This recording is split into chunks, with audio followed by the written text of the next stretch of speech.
Welcome to my channel crack judiciary with me. आज का हमारा टॉपिक है सेक्शन 84 ऑफ BNSS। 84 हमें बताता है कि अगर अगर कोर्ट को लगे कि कोई भी अक्यूज्ड, कोई भी जो है उस केस में जो बंदा इन्वॉल्व है, अगर उसकी समनिंग नहीं हो रही, वारंट उसको इशू हो रहे हैं बट वो जो है उसको रिसीव नहीं हो रहा, वो इंटेंशनली उस सर्विस को अवॉइड कर रही है, तो वो जो कोर्ट है ना उसको प्रोक्लेमेशन उसकी इशू कर देगा और उसको प्रोक्लेम्ड ऑफेंडर इशू प्रनाउंस कर देगा। ठीक है। प्रोक्लेम्ड ऑफेंडर ये होता है कि जो बंदा किसी कोर्ट के ऑर्डर को मान नहीं रहा, वो इंटेंशनली उस चीज़ को अवॉइड कर रहा है कि उसको कोर्ट के सामने ना आना पड़े, तो उस टाइम जो कोर्ट है वो इसको इशू करते हैं कि वो बंदा प्रोक्लेम्ड ऑफेंडर है। मतलब उसको कोई भी पुलिस कहीं भी उसको मिले वो उसको अरेस्ट कर सकती है विदाउट एनी वारंट। सेक्शन 84 में प्रोसेस बताता है। Section 84 subsection 1, if any court has reason to believe whether after taking evidence or not, ये इंपॉर्टेंट है, अगर कोर्ट को लगे या तो एविडेंस लेने के बाद या उससे पहले, दैट एनी पर्सन कोई भी बंदा हो सकता है, against whom a warrant has been issued, ठीक है, जिसके अगेंस्ट वारंट इशू हो चुके हैं। मतलब इसमें ये जो एक कंडीशन ये है कि आपको पहले वारंट इशू करना पड़ेगा। आप डायरेक्टली इस चीज़ को अडोप्ट नहीं कर सकते कि समवन उसको इशू किया, आपने प्रोक्लेमेशन इशू कर दी, ये नहीं हो सकता। warrant has been issued by it has absconded or concealing himself so that such warrant cannot be executed, ठीक है। such court may publish a written proclamation requiring him to appear at a specified place, उसको place उसको एक जो issue करेगी उसमें बताना पड़ेगा किस जगह उसको आना है अक्यूज को, and at a specified time, किस time, not less than 30 days from the date of publishing such proclamation, 30 दिन का उसको टाइम देना पड़ेगा। अगर कोर्ट ने किसी के अगेंस्ट प्रोक्लेमेशन इशू करनी है तो उसको वहाँ मेंशन करना पड़ेगा उस नोटिफिकेशन या उस जैसे प्रोक्लेमेशन इशू होगी कि आपको इस टाइम स्पेसिफिक टाइम करना पड़ेगा, स्पेसिफिक डेट करनी पड़ेगी कि अगर आप इस दिन ना आए तो आपको प्रोक्लेम्ड ऑफेंडर घोषित कर दिया जाएगा। मतलब आपने जब नोटिस इशू किया उसके बाद आपको 30 डेज़ का आपको टाइम देना पड़ेगा, तब जाके आप उसको अगली जो डेट आएगी 30 डेज़ के बाद, 31st डे, जो 31st या उसके बाद का दिन होगा, तब उसको आप प्रोक्लेम्ड ऑफेंडर घोषित कर सकते हो, उसके बिना नहीं कर सकते। Subsection 2,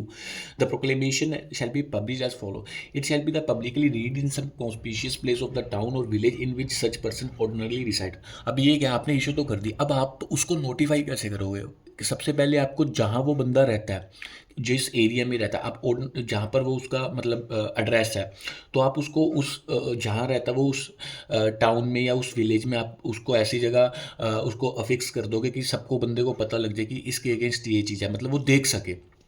Clause B. It shall be affixed to some conspicuous part of the house or homestead in which such person ordinarily reside or to some conspicuous place of such town और विलेज, ठीक है। तो वहाँ जहाँ वो बंदा रहता है उसके घर के सामने या उसके घर के आसपास जहाँ वो बंदा उसको देख सके। सब आगे clause c, a copy thereof shall be affixed to some conspicuous part of the court house, तो आपने उसके घर पे भी लगा दी, उसके एरिया में लगवा दी। तो थर्ड ये कहता है कि आप एक जो कॉपी होगी ना कोर्ट के प्रमाइसिस के अंदर या उसके बाहर उस वहाँ भी लगेगी। ये आगे सब क्लोज टू आ गया, कहता द कोर्ट में also if it think fit direct a copy of the proclamation to be published in a daily newspaper circulating in the place in which such person ordinarily reside, कि आप जहाँ वो बंदा रहता है और वहाँ जहाँ न्यूज़पेपर पब्लिश होता है रूटीन में, आप वहाँ पर भी वो एक पब्लिश कॉपी करवा सकती है कोर्ट कि जहाँ जो न्यूज़पेपर डेली वहाँ आता है, ठीक है। सबसेक्शन 3 ये कहता है a statement in a writing by the court issuing the proclamation to the effect that the proclamation was duly published on the specified day in the manner specified in clause I or subsection on a specified day in the manner specified in clause Roman 1 of subsection 2 shall be conclusive evidence that the requirements of this section have been complied with and that the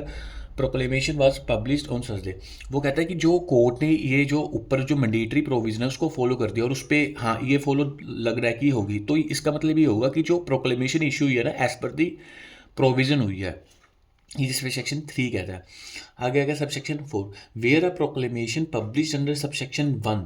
is in respect of a person accused of an offence which is made punishable with imprisonment of 10 year or a more or imprisonment for a life or with death under the Bharatiya Nyaya Sanhita 2023 or under any other law for the time being force and such person fail to appear at the specified place and time required by the proclamation. The court may, after making such inquiry as it think fit, pronounce him a proclaimed offender and make a declaration to that effect. ये वही चीज़ आ गई, इसने बस ये specific कर दिया जहाँ अगर ऐसा अक्यूज जिसकी जो उस किसी भी ऑफेंस में इन्वॉल्व है, जहाँ जिसकी पनिशमेंट इम्प्रिजमेंट फॉर लाइफ है 10 ईयर मोर है, तो वो चीज़ कर दी कि अगर कोर्ट ने ये ऊपर वाली प्रोविज़न उसमें लिख दिया, उसको ऐसे मतलब उसको 30 दिन का टाइम देता है, तो मानना जाएगा कि एज़ पर जो है लॉ इशू की गई है, प्रोक्लेमेशन इशू की गई है। Subsection 5. The provision of subsection 2 and 3 shall apply to a declaration made by the court under subsection 4 as they apply to proclamation published. वो हो गई जैसे उसमें proclamation issued थी, यहाँ पर declaration कर दी कि कोर्ट की, ठीक है ये बंदे को ऐसे ऐसे किया, ये मतलब इसको 30 दिन का टाइम दिया, सारी कॉपी यहाँ पे फिक्स करवाई, वो डिक्लेरेशन होगी कोर्ट की। तो वो सेम चीज़ उस पर अप्लाई होगी जैसे पब्लिश जो कोर्ट पब्लिश करती है। अब आगे आगे सेक्शन 85। सेक्शन 85 ये कहता है कि ये भाई बंदा तो भाग गया, ठीक है, इंटेंशनली अवॉइड कर रहा है सर्विस कोर्ट की, ठीक है, तो कहते हैं कि भाई आप उसको पीओ तो कर दोगे, मतलब प्रोक्लेम्ड ऑफेंडर तो आप प्रनाउंस कर दोगे, उसके साथ साथ कोर्ट ये भी कर सकते हैं जो उस बंदे की प्रॉपर्टी है ना उसको अटैच करके सेल भी कर सकती है, ठीक है। सेक्शन 85 बताता है the court issuing a proclamation under section 84 में, मतलब में ये है नहीं कि मैंडेटरी है, ये में डिस्क्रिशन पावर है for reason to be record in writing, reason को रिकॉर्ड करने की, ये करने से पहले at any time after the issue of proclamation issue करने के बाद ही करेगी, ये पहले नहीं कर सकती, ठीक है। Order the attachment of any property movable और इमूवेबल, चाहे कोई भी प्रॉपर्टी हो मूवेबल या मूवेबल, किसकी, जिस बंदे की अगेंस्ट उन्होंने पीओ प्रोसीडिंग जो इशू की हैं और बोथ, ठीक है, belonging to a proclaimed offender, मतलब उसको अटैच कर सकती है मूवेबल हो या इमूवेबल हो, after the issuing of the proclamation, ठीक है। कहता provided that where at the time of issue of the proclamation the court is satisfied by affidavit or otherwise that the person in relation to whom the proclamation is to be issued is about to dispose of the whole or any part of his property or is about to remove the whole or any part of the property from the local jurisdiction of the court. It may order the attachment of the property simultaneously with the issue of the proclamation. ये कह रहा है subsection 1 तो ये कहता है कि भाई अगर आपने ऑर्डर करना ना अटैचमेंट के, तो आपको after the issuing of the proclamation the court में अटैच द प्रॉपर्टी, ठीक है। बट ये प्रोविज़न ये बता रही है कि भाई अगर आपको लगता है, ठीक है, कोर्ट को लगता है कि किसी भी, वो कैसे लगेगा, अगर स्टेट ने एफिडेविट फाइल कर दिया है, किसी भी उसको फैक्ट्स से लगता हुआ कि ये बंदा प्रॉपर्टी अपनी सेल करने जा रहा है या उसने कुछ बेच दिया पार्ट, ठीक है, या वो कर देगा इन फ्यूचर, तो वो कहते हैं कि जब आपने पीओ प्रोसीडिंग इशू करनी है ना, मतलब आप पब्लिश करोगे, तो साइमल्टेनियसली आप उसकी जो प्रॉपर्टी अटैच कर सकते हो, ये प्रोविजन कहती है, ठीक है। सबसेक्शन 2 कहता such order shall authorise the हाँ ठीक है। Subsection 2 such order shall authorise the attachment of the property of any property belonging to such person within the district in which it is made. वो कहता है जहाँ court है, ठीक है, कोर्ट का जुडिक्शन कुछ लिमिट एरिया में है, तो जहाँ उसकी प्रॉपर्टी होगी वो उस प्रॉपर्टी को अटैच करने में ऑथोराइज कर रही है, ठीक है। And it shall authorise the attachment of any property belonging to such person without such district, ठीक है, when endorsed by the district magistrate within whose district such property is situated. वो कहता है कि जहाँ कोर्ट है, ठीक है, उन्होंने इशू कर दी, तो वो उस चीज़ को ऑथोराइज कर रही है कि इस बंदे की प्रॉपर्टी यहाँ पर है और इस कोर्ट ने किया। अगर वो बंदे की प्रॉपर्टी बियॉन्ड ज्यूरिडिक्शन है, ठीक है, मतलब एक उसकी प्रॉपर्टी दिल्ली में है, तो वो जहाँ उसकी मतलब उस एरिया में होगी ना, तो वहाँ डिस्ट्रिक्ट मजिस्ट्रेट से एंडोर्स करवानी पड़ेगी जब आप उसको अटैच कर सकते हो। मतलब अगर तो विद इन डिस्ट्रिक्ट है तो कोई डिस्ट्रिक्ट मजिस्ट्रेट की कोई जरूरत नहीं है, अगर बियॉन्ड डिस्ट्रिक्ट है तो आपको डिस्ट्रिक्ट मजिस्ट्रेट एंडोर्स करवानी पड़ेगी। आगे सबसेक्शन 3 कहता है if the property order to be attached is a debt or other movable property the attachment under this section shall be made subsection 3 ये कहता है कि अगर कोई प्रॉपर्टी मूवेबल प्रॉपर्टी है और वो मूवेबल प्रॉपर्टी में डेट या कोई और मूवेबल प्रॉपर्टी है तो वो कैसे होंगे, वो कहता है बाय सीजर, उसको सीज कर लेंगे, या or bye appointment of receiver,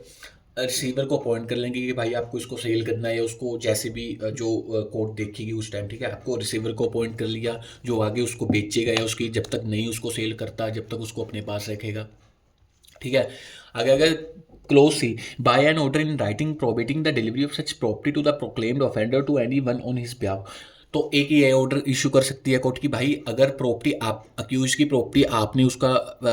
कोई डेट देना है आप उसको नहीं दोगे, ठीक है, उसको प्रोबिट कर देगी कोर्ट की वहाँ आपने ये प्रॉपर्टी उसको वापस नहीं देनी, या